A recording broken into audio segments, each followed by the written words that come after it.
Welcome to Lumina Communications Thought Leaders in Conversation virtual series. I'm Sam Singh, partner with Lumina Communications. We are a B2B technology firm supporting clients in cybersecurity, enterprise software and services, and infrastructure management. Our event today coincides with Cybersecurity Awareness Month, and it seemed fitting to bring together an all-star cast of women in cybersecurity in today's discussion. I'd like to quickly introduce you to our amazing panelists. We have Michelle McLean, VP of Marketing with Salt Security. We have Jennifer Geisler, Chief Marketing Officer of Vectra. We have Judy Sunblade, VP of Marketing of WhiteHat Security. And we have our amazing moderator, Teri Robinson, Executive Editor of esteemed magazine. Welcome all, and thank you so much for joining us today. Teri, please take it away. Great, thank you, thank you. I can't tell you how delighted I am to be here today with this panel. I think the topic's great, but also SC kicks off its celebration of women in security next week. So this is a good time to sit down with three women who know their stuff and talk about marketing and mayhem, election security, COVID-19, and other scary stories. And they've got a lot to say. So let's get into it. Ladies, how has COVID affected your business? Jennifer, you want to start? Oh, not at all. No. It has, I mean, from a growth standpoint, we've been very fortunate to weather the storm because, like my colleagues here, cybersecurity is extraordinarily important. But where it's really changed is how we make our decisions, where are we prioritizing, and basically making a major shift on where we invest and to the rate of investment. The most obvious one to all of us is, I think from marketing, we traditionally have had a big dependency on third-party organizations for our events. And sometimes we look at it, maybe we shouldn't have that dependency. And so I believe that that's one of the biggest shifts that we've had is having a fresh look to say, why are we dependent on these other agencies to schedule all these events when they're not necessarily subject matter experts themselves, and to reevaluate that. So obviously a major shift from physical to digital, as well as virtual events, has been the biggest impact we've had. Which is why we're all here today doing it this way, correct? How about you, Michelle? Yeah, I think Jennifer makes a great point in that security is one of those rare areas that you still really need it as a business to invest in pretty significantly in COVID times. Some areas of security you could say accelerated from COVID, which sounds horrible and opportunistic and all of that. So I recognize that. But it is the reality as businesses have shifted to digital work, there have been, in many cases, areas where they've really needed to invest. I think it is interesting to think about what changes and what stays the same, and investing in digital events and sort of owning the audience, like you're saying, Jennifer. You know, we have a voice, we have a point of view, we have very valuable information for our customers and our prospects to learn about, and creating events on our own to get those messages out and create a forum for that ongoing education. I think it's been really interesting to watch people's appetite as we've gone through this period, right? At the beginning, there was like, oh my God, like I'm craving any kind of connection. So people were just on Zoom like all the time, you know, and then we saw massive Zoom fatigue, right? Where everyone's like, oh my God, my whole life is on Zoom and I'm just gonna, and so we saw sort of a tapering. So we've been really mindful of honoring their time and trying to get out information in different mediums, some visual, some written, but being mindful of time and being mindful of the fact that they have so many competing pressures. You know, I think early on you saw people trying to say, we used to do this and we spent 3 days doing it, so we're just going to take this and go online.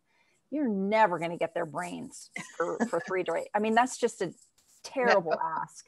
And frankly, rude. Like, you know, really, we should take over your life for 3 days, even though you have kids at home. And, you know, it just doesn't work. And so I think we're all trying to, you know, kind of recalibrate and figure out that balance and be effective and be honest that we have to meet them where they are. Judy. Well, it's great to go third in the line of questioning. I agree with what Jennifer and Michelle said. We actually have seen an increase in the need for application security with the digital transformation strategy of most of our organizations being accelerated. And looking at, like, again, live events they went poof in the middle of the early part of the pandemic.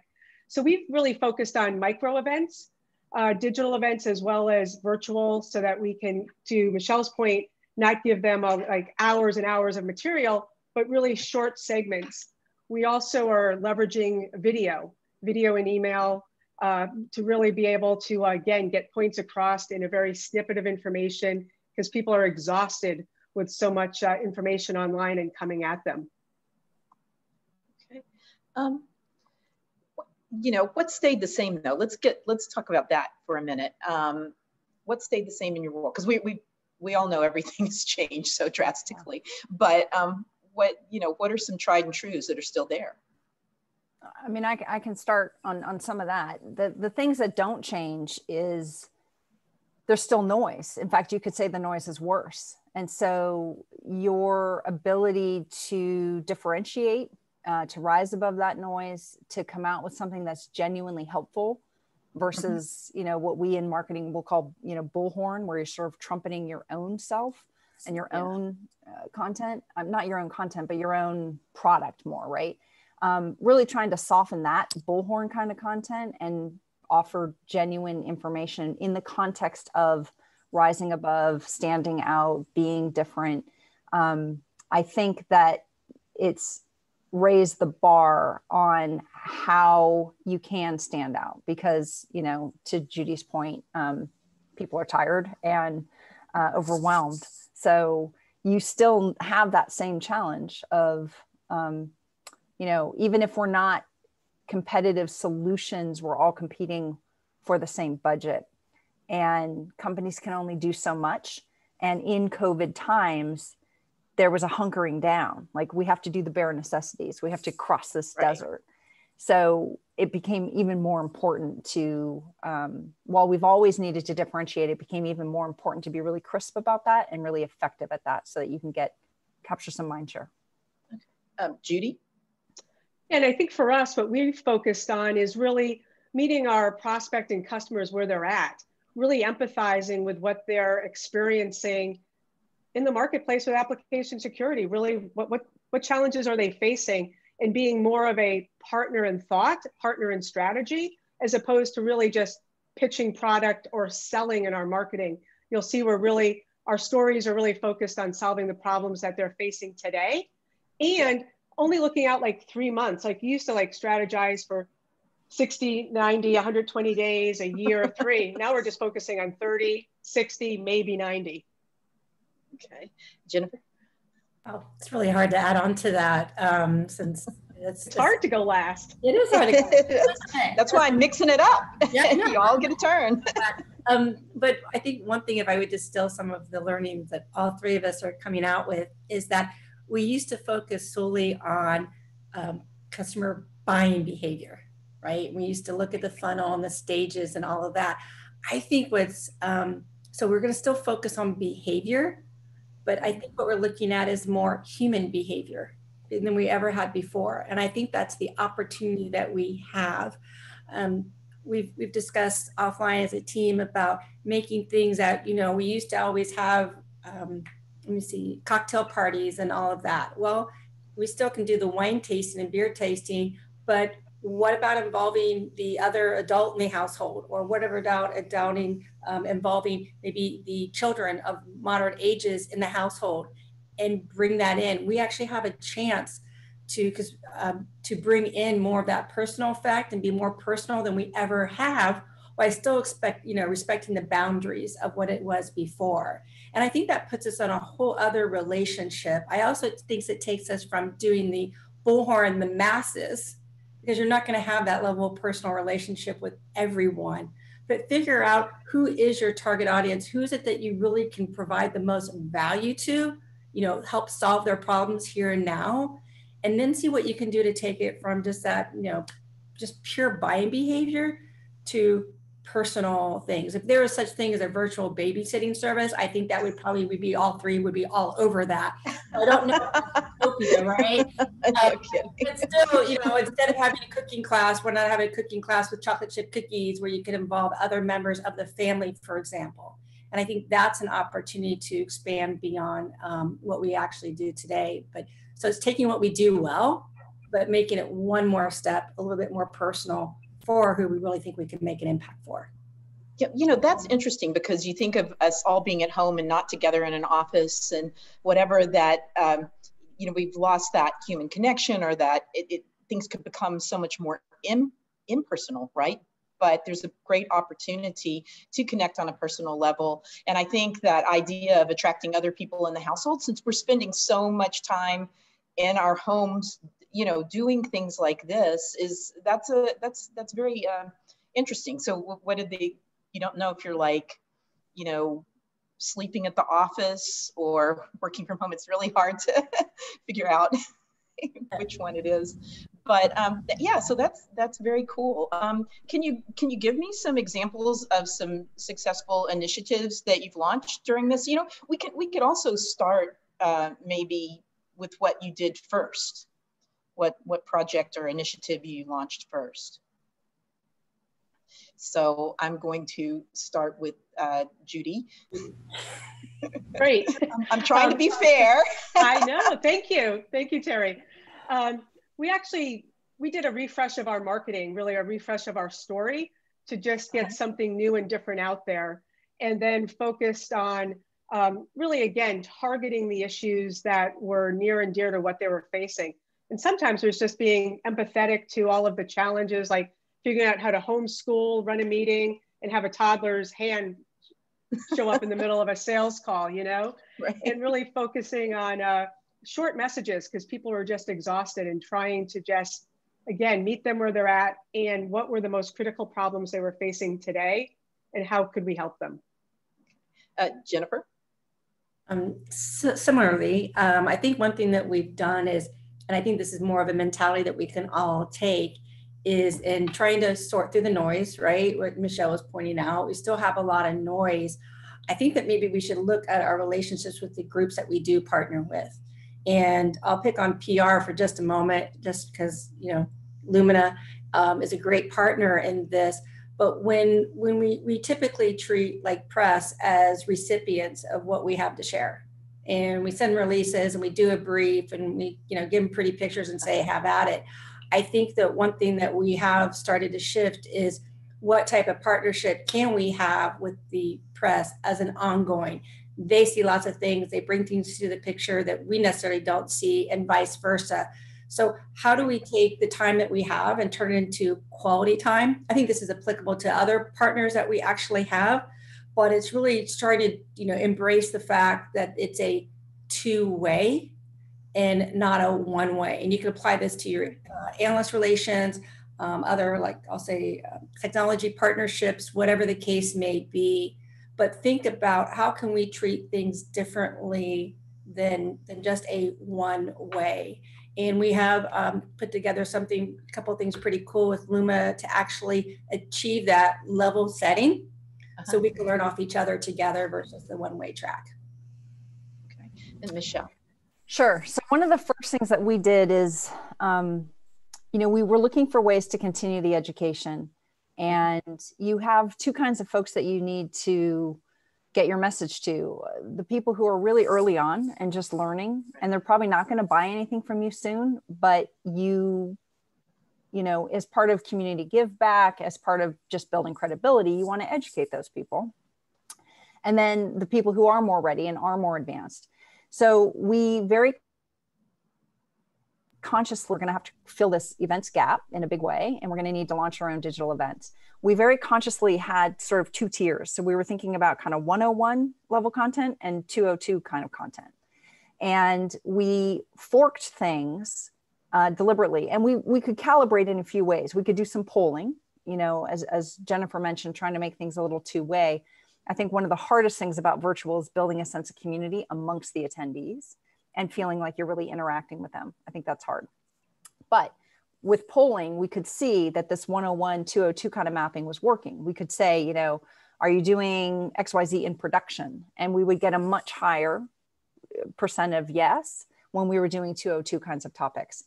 So stratifying content was one thing, understanding their needs. So yeah, it might've been great. You know, it's funny because it was getting very hard to get people out of the office anyway. Like lunch and learns used to be popular, right? We're going to get some swank restaurant and we're going to get 30 people and it's going to be great. People flipping don't have time. They don't leave.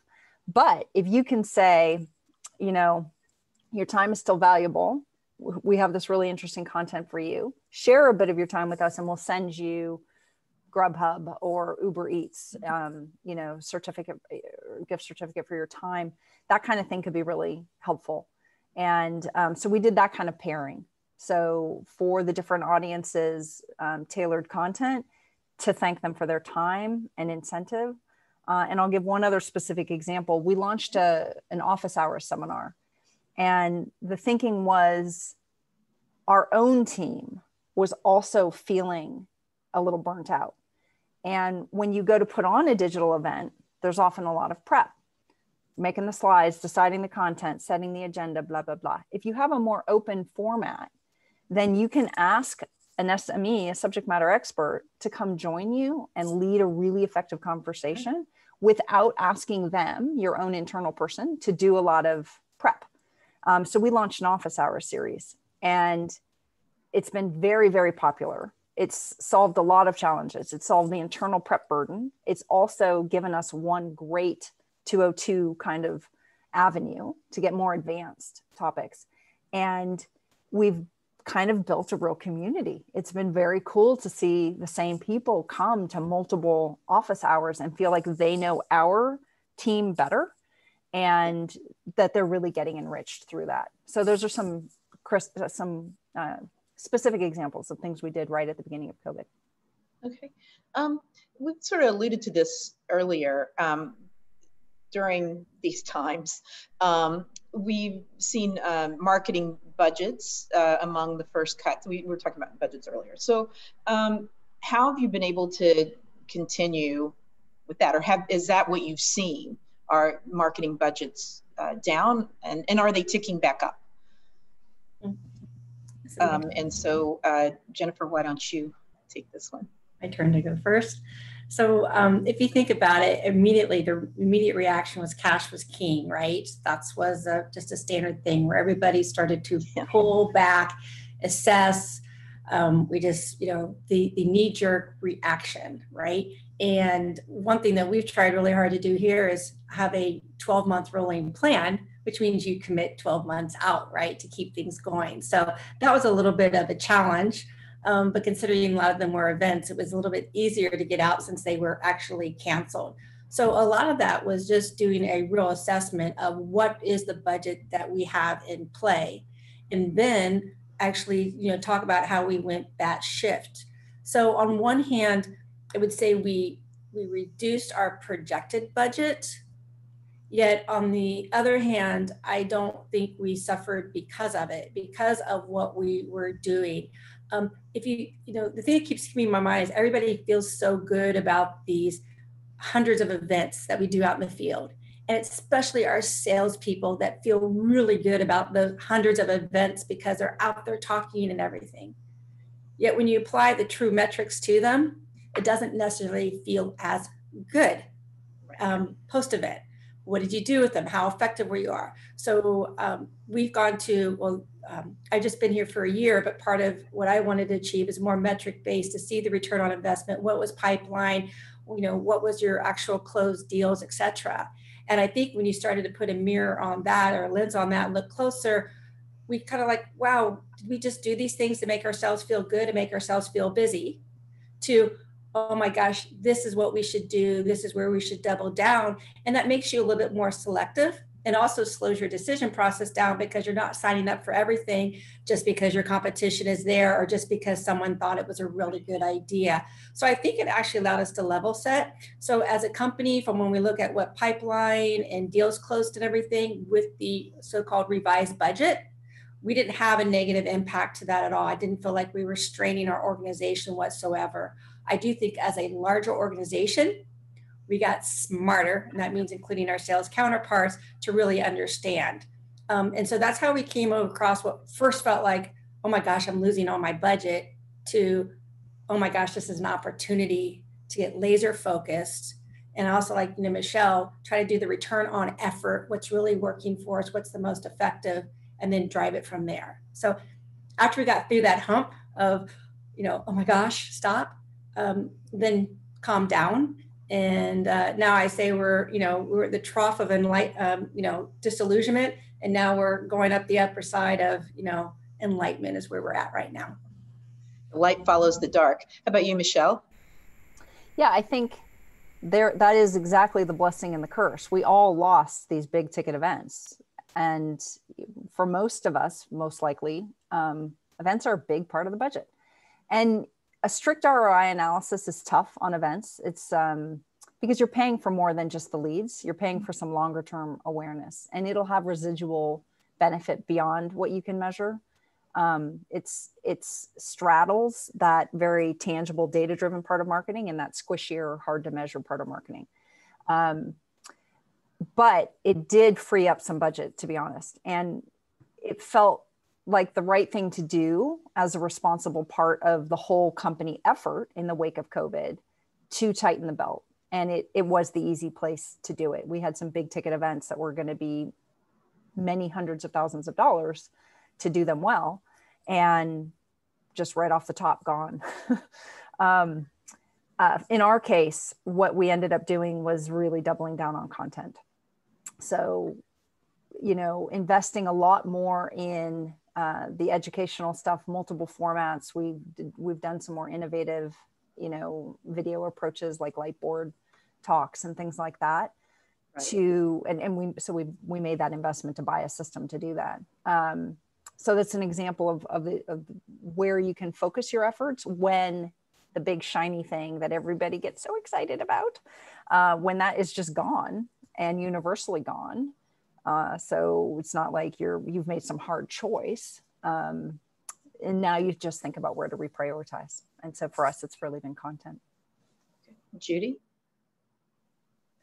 Yeah, I would say it's really taking a look. I mean, similar to both Michelle and Jennifer, we canceled events, so we had some budget come back in. So kind of putting that away in a pocket to see how things were going to shake out and where we might be able to allocate it differently. But more importantly, I think it gave us an opportunity to look at what do we do for marketing on a daily basis, getting back to the basics. My line, which my team I think is tired of hearing, if we're doing the same thing in October that we did in February, we're doing the wrong thing. So because the pandemic is an opportunity to look at our processes, look at what messaging we're putting out there, how we're putting it out there, what media we're using, all of that, and really mixing it up, going to more of an agile approach. Let's try something that seems totally outrageous, totally outside our comfort zone, and see if it fits, and see if it works. And we did the same thing, Jennifer. We did a long spreadsheet analysis of our events. And true, Michelle, you don't get the other things like awareness and connections and meetings the same way from a live event. But looking at the ROI, and it's eye-opening. It's like, maybe we should be doing things differently anyway.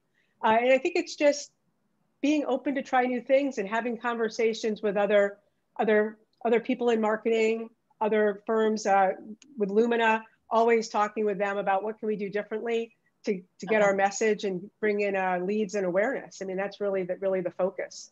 And they've had some great ideas that we're in the process of executing. So. Yeah, and just to round out, you kind of alluded to this, Judy, but I think that is the one really hard thing, is that events give you net new names. And I think that's the hardest thing to replicate on your own. When we're doing all these digital events, we're going back to the well over and over again, right? Because we're all promoting these to our lists, right? Our internal databases. And so I think that is the hard bit, is figuring out the effective channels for net new names, because I think many of us have struggled with third-party virtual events, because you can't just take what used to happen somewhere and throw it online and have the same outcome. It's just not going to happen. Right, and we've actually increased our social media presence and paid ads through social media to try to get at that net new lead, and also pushing quality over quantity. Again, you could put a whole bunch of names into the system, but I'd rather make sure that it's somebody that actually has the problem that we need to solve. So focusing on like trying not to compare to the number of leads we had last year, but talking about the quality of leads that are moving through the lead system and into the sales opportunities. So and I said I'd rather try something and fail than fail to try. So that's one thing back to just how you communicate that out, right, Judy, is that people like so much at top of funnel and they feel so good with the quantity. I think what we look at is we look at how do we convert our conversion rates throughout the funnel and shift how we can increase that. And Michelle, the education approach obviously is a great way to do that, right? So I think that we try to get, if you're in that position where you have to convince whether your boss or other management, and I do think that maybe serious decisions may have to look at some of their calculations a little bit differently now, is it's not always about the quantity at the top. It's about the quality at the top, and then push that. Mm-hmm. And then also, can you accelerate? So not only do you increase the conversion ratios, but you also see if you can accelerate those as well and creative mechanisms to do just that. Yeah, Jennifer, to build on that, we actually did. We figured out which of our verticals were really hot right now and accelerated the lead scoring of those to push them through the funnel a little bit faster. That's a good. Yeah, we did a similar thing in terms of some of our targeting on the ABM front. We looked at, I mean, honestly, it was like the second weekend of COVID, and we're like, ooh, don't target this anymore because they're not going to have any budget. Let's go over here because these guys are actually going to experience, a boom. But you got to make those decisions fast and act on those fast, because your old way of thinking and your old ICP, ideal customer profile, changed on a dime, and you needed your programs to echo that pretty fast. Yeah, it continues to change every day. Yeah, I mean, right now it's bike manufacturers would be a great place because they have lots of money, and next time now it's fall coming in, maybe heating lamps, right? So we also look at these are not that we go that specific, but that just gives you an example of how the changing industry or the type of industries will evolve based on seasonality. Where's the COVID pandemic at? It also impacts our things from geography as well, since we're global companies. So those are all the type of shifts that we're looking at constantly. And I mean, critical to this is having a great ops department with solid data that can actually give you the insight to adjust very strategically into those areas. So I'm going to make a quick call out to my ops department, because I wouldn't be able to do any of this without them. So a word of wisdom, right? Have really good marketing. Let me ask you about that, y'all. In data, the importance of data now. How, I mean, it's always been important, right? But how has that changed? I mean, in terms of the way you're looking at it, where you get it, how it's analyzed. Have you seen changes since this whole thing began? I don't know if COVID has really affected that. I think that's been a gradual change for years, making marketing increasingly data-driven. There are still these squishy bits, but they're the exception, right? It used to be that data was the exception, and you did a lot based on like impressions and visibility. And it's so like, I cringe when I think about justifying some of those investments, right? So I think that shift has been building for years, and I love that blended aspect of marketing, right? That it is simultaneously incredibly analytical and incredibly creative. And I think that, for different roles, you really need that blended. Jennifer gave a shout out to her ops team. That's maybe more of these data people. And then you have like branding, and that's more of your creative people. You got to get merged, and you need a unified view of both aspects. So I don't know that COVID's really changed that, but we have opportunities like we've never had before to be incredibly data driven in our decisions on marketing. And what I like is that it gives you I think you experiment more because you can be more confident about your results. So you can try things, and if it doesn't work, that's okay. Because we kind of know that it did or didn't work, and then we can try the next thing. And so I think it's freeing. I don't think it's constricting.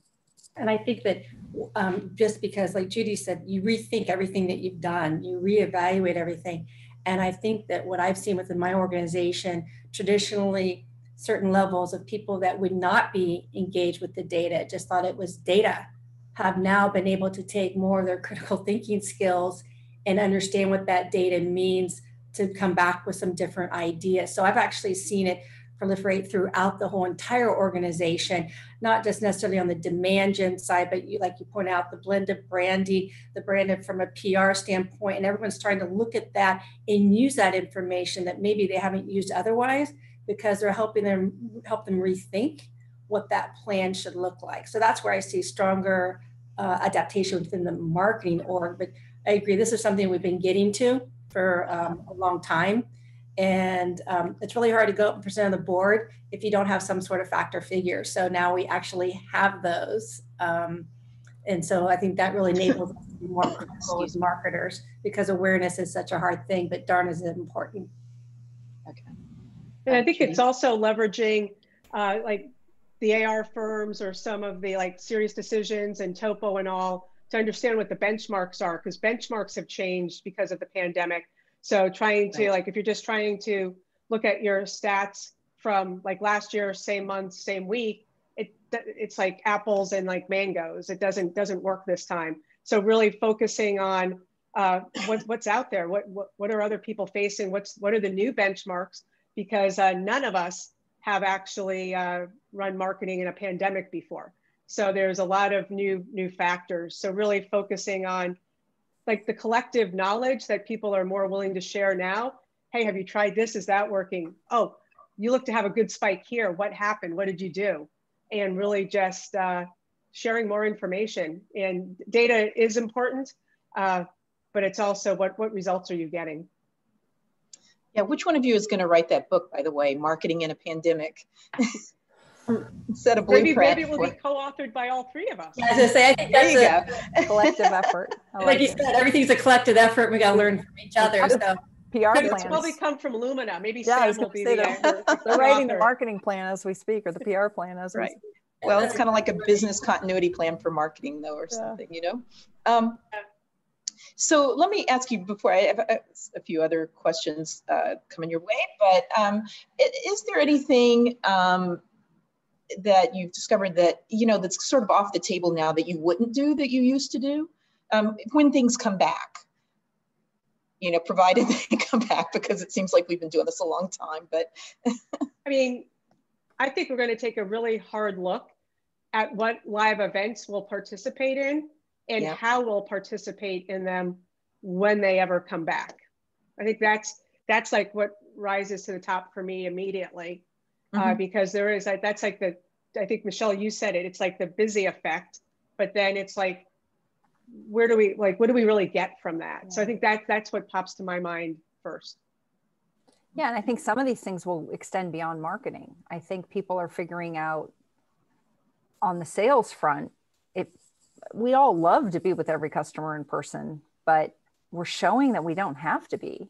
And in some ways, the customers appreciate the efficiency and, you know, not having to book a conference room when you come see them and like, oh, I got to go figure out lunch for you now. Like, you know, I think some things will be permanently different. And certainly I think how we work will be permanently different. I'd be very surprised if many tech people were ever 5 days in the office again. And so I think that how we learn to be effective as a team, how we stay in sync, how we communicate shifts and priorities, because we're all well, I mean, I can speak for Salt Security. We're moving super fast and making a lot of decisions all the time, and just making sure everybody stays in sync is really challenging. So I think the good thing is we're building really great muscles for that, for the long term, that will give us the ability to work in a lot of different environments. And that's a positive. Jennifer? Just be on the silver lining side. even though I believe at times I'm totally zoomed out. So we've now been able to use phones and maybe go on a walk. But I do believe that it also has leveled the playing field, so to speak. If you think about it, and I'd just like to capitalize on what you said, Michelle, on sales. It used to be very hard to get your executive in front of their executives. Okay, you set to fly, arrangement, set it up, all of that. Way more dynamic, which gets us down to more the personal level once again, right? So I think there's so much silver lining in it, even though it is nice not to always be on video 24/7 if you're a global company. So there's a little bit, to go with that. The other thing I do second it with Judy. These events have gotten so big and also very expensive and such a heavy lift where we really question what is the return on effort as well, not just the investment, but the effort and what we get out of it.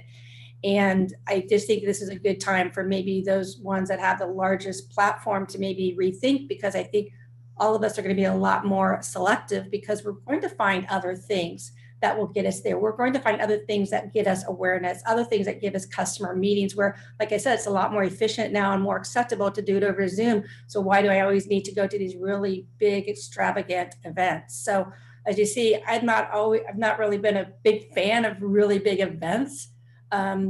And I think about the money that we invest in those big events. If we could apply that more to intimate conversations with the customers, if you really quantify how many solid conversations did you really have at these events, right, and apply that marketing investment to making those things happen, that is going to be a better return on investment and return on effort. And then we need to compensate with other awareness activities, because like Michelle, there's that unmeasurable element. Yeah. You cannot walk away from awareness. You just can't be all about pipeline, top of funnel. You've got to continue with the awareness element and just be more creative on how you would do that. And Teri, I think out of the pandemic, there's going to come something that's going to really disrupt how we do marketing today and how we do sales. And it could be the interchange with sales and marketing and customer, maybe it's conversation, but there's somebody out there right now that's developing something based on everything that's happened with the pandemic that is going to really revolutionize how we market. There's a lot of opportunity. And I wish I had the answer to what that was going to be, but I don't. Yeah. So one thing that we speculated about, and I'll steal what Amazon did. Amazon actually sent toy catalogs at our homes, right? So here you have the digital mania company doing that. And I'm going to date myself, but I used to get that catalog when I was little, and I thought it was really interesting. So I thought, oh my goodness, are we actually going to, is print advertising going to make its way back? Now it's very expensive, so I hope it doesn't. But but if you think about it, sometimes with all this digital, we may kind of swing the pendulum about, say, hey, can I have something physical? Can I have this catalog? And I think that's just, we continually, it's like a life cycle. It's like mainframes never die. They just reinvent themselves. And I think sometimes we'll see, to your point, a lot of marketing things that are new and also maybe reinvented to serve the very purpose that we have today. But yeah, I was surprised the digital company sent us a physical catalog. I thought, wow, that's different. And that's something I would never expected out of a company like Amazon to go print. And they did. Yeah, I mean, we had just been about to launch, like literally everything was at a fulfillment house ready to go for direct mail right before COVID hit. And we're like, oh crap, they're not going to be in their office. And that's right. Direct mail can be really effective. And, to Jennifer's point, nobody gets mail anymore. So all of a sudden it's fun again. And, silly little things, here's a pair of socks, whatever, like you can have fun with that. And we were talking in our prep session about like the creep effect. Like we kind of want to do that outreach, but we don't want to say, hi, can I have your home address? Like I'm a vendor, you don't really know, but so entities that can figure out how to be that trusted intermediary and bridge vendors with people in their home, but that information isn't necessarily going to the vendor, but the vendor has a way to reach you. I think solutions like that will start to be really interesting. And they, the onesie twosie level, individual fulfillment houses can do that. And set up a page for you and fulfill to your customers, and you don't have that sensitive information. But we haven't solved it en masse as an industry. Or there's going to be a big surge in mail centers again, you know? Yeah. Well, and you need somebody to postage stamps. Like you don't postage stamps. Yeah, exactly. We're ordering shirts for our sales guys to give out. We're like, criminy, like where do we just put the shirts in between? Like it's stupid problems. Right. Really stupid problems that are hard to solve right now. Okay, let's turn a little bit to this. The studies show that more than 50% of company PCs are now mobile. How has this increased network security challenges, and how can organizations address employee use of the network via mobile devices from different locations? Judy? I was going to say, don't call on me first on that one. I want to think about it for a minute. Well, I can chime in a little bit. I was talking to some of the Gartner Thanks for the save, Michelle. Yeah, no problem. I was talking to some of the Gartner analysts about this, and we were laughing because I used to be a journalist and an analyst, and I used to cover some of this stuff. And one of the guys I was talking to was my colleague years ago, and he's like, "Oh my God, we're getting VPN questions again." And I'm like, "Oh, I'm having flashbacks to the late 90s." So I mean, people did have problems that they needed to solve organizationally, and we definitely saw,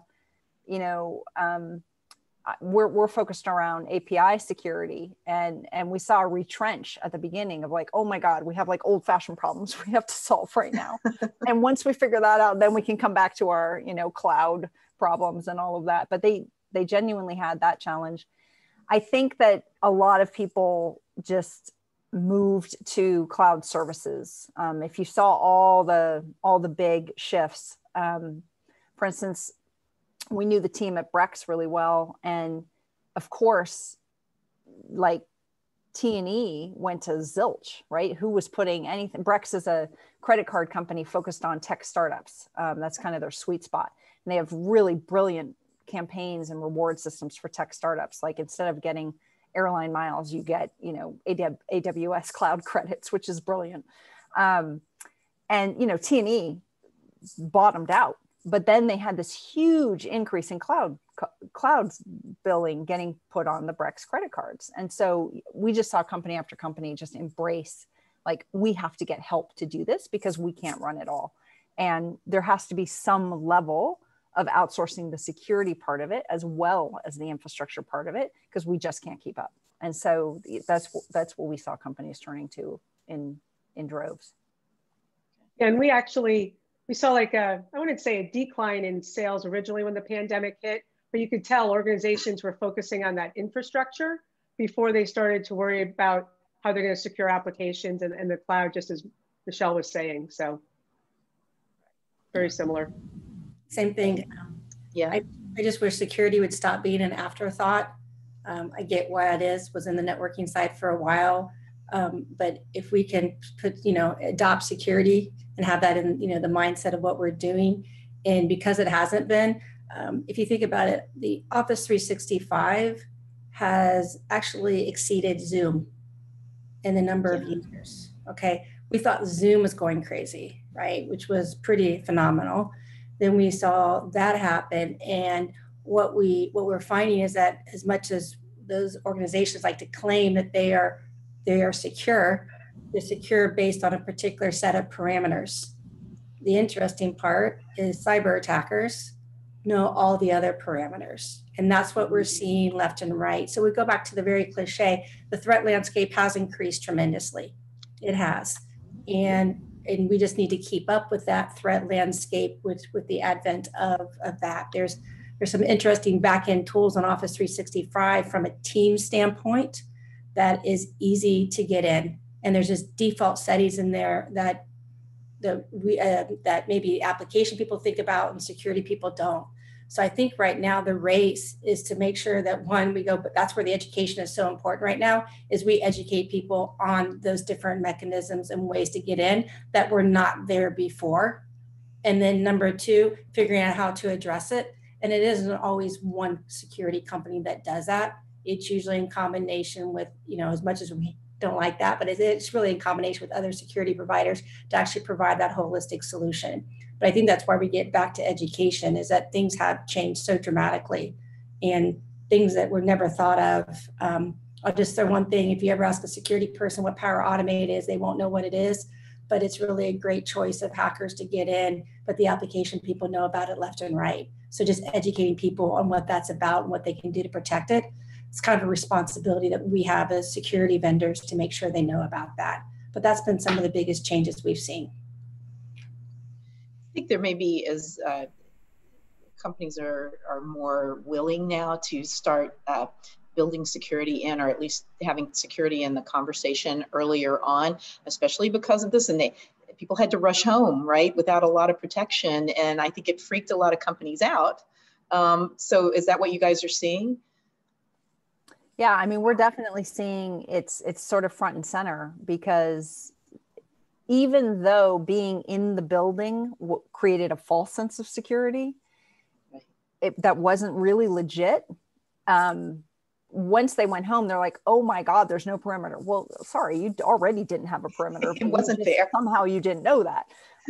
So I do think it made things more tangible at the leadership level of like, we just don't have control over this.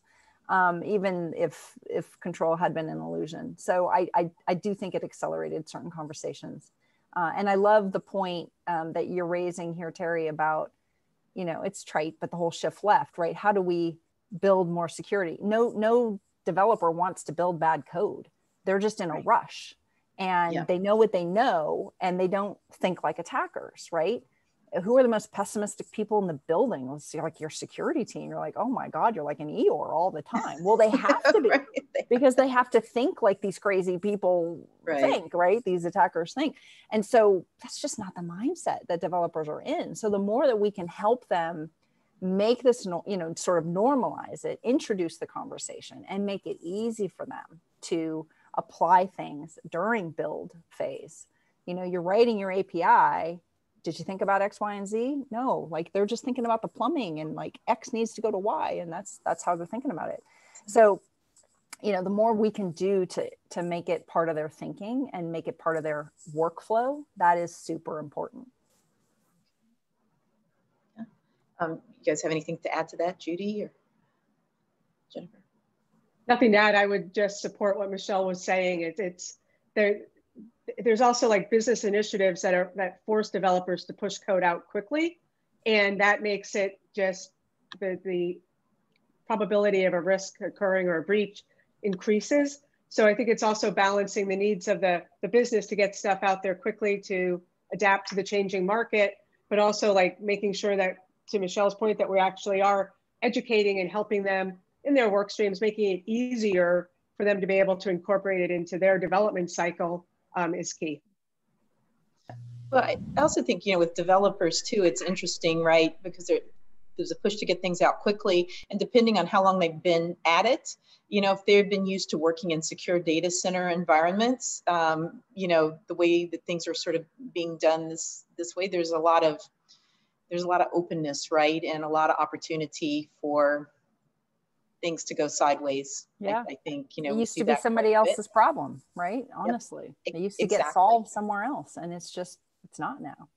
Yeah. And hackers are relentless. They're going to try to find every backdoor alley to get in. They get excited about this. So like the pandemic, they're like, oh, there's something new to look at, and they're going to get in. Yeah. A bigger attack surface. Absolutely. Yes. Yeah, I know. So. And there's a lot going on too. In addition to the pandemic, we have an election coming up. I'm sure we're all a little tired of hearing sort of round the clock election stuff, but I'm going to ask anyway. Has election security been an area that you've dedicated resources to with respect to messaging or marketing? Jennifer, you want to? We've talked a lot about it. I mean, we just have this mantra at Vectra to make the world a safer and fairer place, because that's really the outcome of security. So safe, meaning, you know, making patient care, fair, is maybe protecting the intellectual property or making sure that information is securely shared, which would be a good way from the election, so to point. I think the biggest thing we're just taking out of that is more of the issues that are rising out of it versus the actual, I mean, we'll tout about the election security, but just listening to what the general nation is talking about. You know, diversity is a big one. I think we've got some, maybe we have lack of diversity here because we're all women, but we have some pretty diversity here, right? So I think it's more about embracing what is important to the nation and incorporating that what we're trying to do. At the same time, just trying to, any of our customers that are in that arena of election security, what are we doing to help them as much as possible?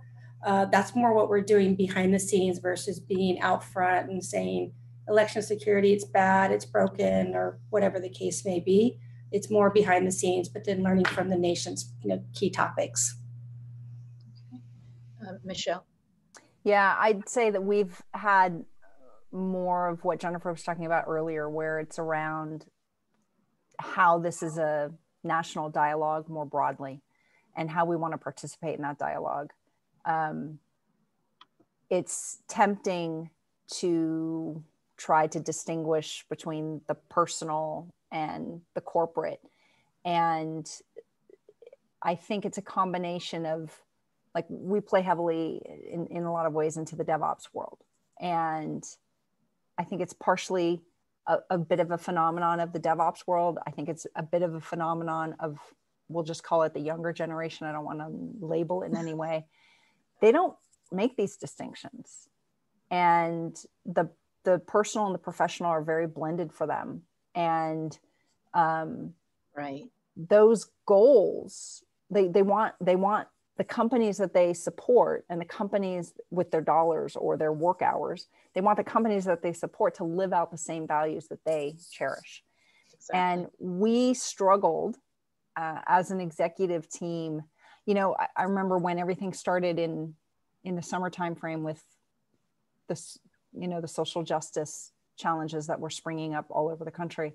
I came in one morning, we were supposed to do a webinar with a partner. And I said, guys, we can't do any marketing events this week. Like that is, I was just watching the Twitter dialogue all weekend with the people we care about, that we are supposedly trying to help.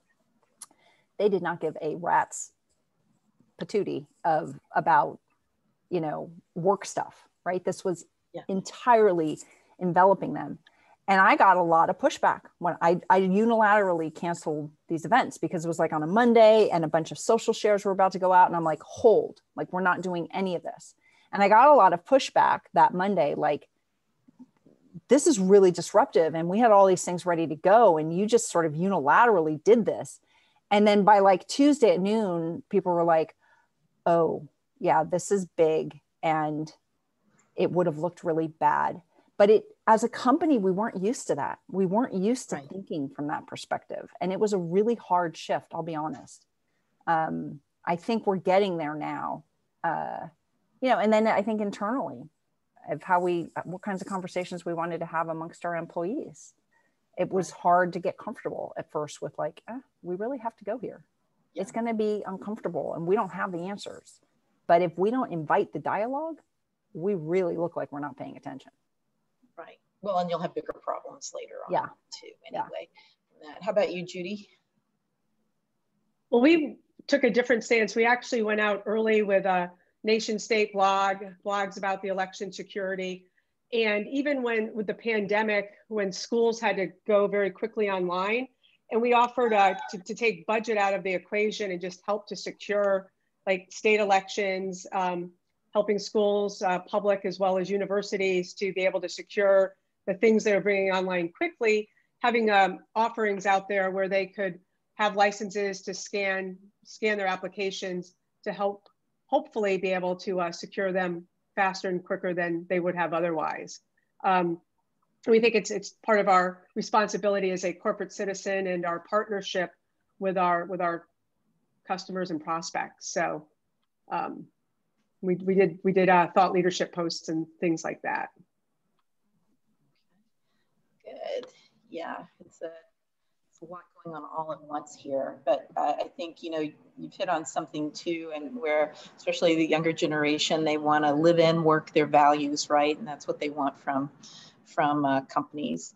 I say that with 2 of them in my household. So anyway, so I'm just going to check and see, maybe take some questions from the audience if they're there. And I've got a couple of other ones. So let me just give it a quick check and see if there's anything we want to do. I'm going to go on with this one. I guess, you know, let's talk about, we're talking about where we are right now, but let's talk about what's next and what's, you know, what's new. I guess as everything moved home and we're here and staying here, cybersecurity risks did skyrocket. So how are organizations adjusting, and what's 2021 going to look like? Anybody want to venture a guess at that? So Jennifer, you want to? No, I think. Go ahead, Jennifer. That's okay. I think 2021 is going to look a lot like 2020, at least in the first 6 months of 2021. And I think people are going to settle into. I think it's going to peak again. I think we're going to get back to like where we were, and it's got to be just fundamental basics of marketing to get people to get our message out there, get people to be interested in security. I think other things are going to take their focus away, regardless of what happens on November 3rd. I mean, that's going to lead into 2021. So I think there's a lot that's going to come into play in 2021. And I don't think I know I can't predict what it's going to look like yet. And I agree, we can't predict. And I think the difference, I mean, the lens we're looking through right now is we saw something dramatically, well, not one thing, multiple things dramatically change. And now we've been reminded that really we can't predict. We always thought we could. We put together, I do 12-month rolling plans, and I just put together and just assumption that things were going to be normal. Well, right. We know that, right? And this is nice and waking saying things are not going to be normal. But that doesn't mean that we can't still go forth with the same still level of commitment when we were naive that things could change, right? We can't do that. So my just advice, or what we've been doing here, is don't hesitate, commit. You know what you know, commit according to what you know today, and then remain extremely agile. Understand that. Understand if you're going to sign up for contracts or any commitments that are, I'll say, greater than 6 months, make sure there's a level of flexibility in there. But please don't wait to do marketing, because 1, we don't know what will happen. And number 2, I think marketing is incredibly fun. You can make amazing impact. So I can't see anybody just wanting to wait to see what happens before you get to do those amazing things on behalf of your company. So that's my whole thing, is we don't know.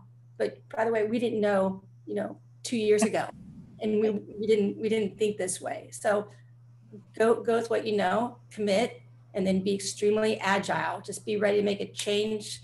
As they say, spin on a dime. You have to be able to do it. Yeah, and just to build on that very briefly, because I know we're at time, we have to control our own destiny. And that's what this has shown us. And it's really hard to feel like you can do that, right? Personally, I feel like we're like, oh my God, everything's done to me. But it's, things are not going to normalize anytime soon. And so you have to chart your own path. You have to chart your own course and make those decisions, and do it in a way where you get to control the outcome. Because if you're waiting on something else or someone else, it's just not going to come. So make your own destiny. Okay. That's great. Well, that's actually a great place to leave it. That's it for the session, but I really want to thank you all. It was a pleasure talking with you today. Thank you. Thank you, Teri. Thank you, Teri. Thanks, Sam. Yes, thank you all so much for joining us. This has been a great discussion, even for me to listen in. And yes, we might be writing that book after all with the marketing pandemic. So stay tuned. We're going to come back to you guys. Really, thank you, Teri, Michelle, Jennifer, Judy. This has been great. And I have a feeling we're going to have to do another series of this. I think you guys might be in, right? I'm in. Great. Awesome. Great. Thank you so much. It's been a great pleasure working with you all. I know over Lumina, it's been great to navigate some of these nuances that's been going on, today. There's all the unknown. And I have a feeling we're going to have more fun as we get into 2021, post the election, post more of the crazy. And, we're just going to ride it together. That's what we're in it for, right? And we can all learn from each other and glean new insights. So I think that's the way we want to leave this. And again, have a great one. Thank you so much. And I look forward to the next time we do this again. All right. Thank you, Jennifer. Thank you, Judy. Nice to be with you.